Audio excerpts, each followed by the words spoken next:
اگر آپ نے جان بوجھ کے کیا نا پھر روزہ ٹوٹے گا۔ اگر آپ کو ویسے ہی بعض لوگوں کو معدہ کا مسئلہ ہوتا ہے یا اور کوئی ایسا، تو وہ ان کو الٹی آ جاتی ہے، وہ جان بوجھ کے نہیں کرتے، تو اس سے جو ہے نا روزہ نہیں ٹوٹتا۔ اگر جان بوجھ کے کریں پھر روزہ ٹوٹ جائے گا۔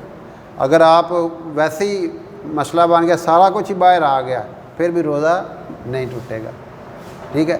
اس کے علاوہ عورتوں کے حوالے سے بڑا اہم مسئلہ ہے، یاد رکھیں کہ آپ کو پتہ ہے کہ عورتوں کو ہر مہینے خون آتا ہے، اس کو ماہواری کہتے ہیں، انگلش میں مینسز کہتے ہیں، ایام بھی کہتے ہیں۔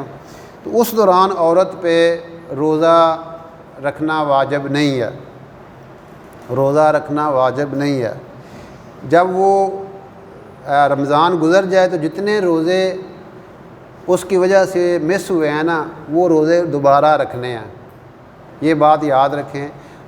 ایام کے دوران عورتیں جو ہے نا وہ فرض نماز بھی معاف ہوتی ہے، روزہ بھی معاف ہے، لیکن اس میں یہ بات یاد رکھیں کہ نماز کی قضا نہیں ہے، نماز کی قضا نہیں ہے، لیکن روزوں کی قضا ہے۔ اگر فرض روزے فال کر گئے ہیں اس دوران، تو اس میں یہ ہے کہ ان کو وہ روزے دوبارہ یعنی رکھنے پڑیں گے، ان کی قضا لازمی ہے۔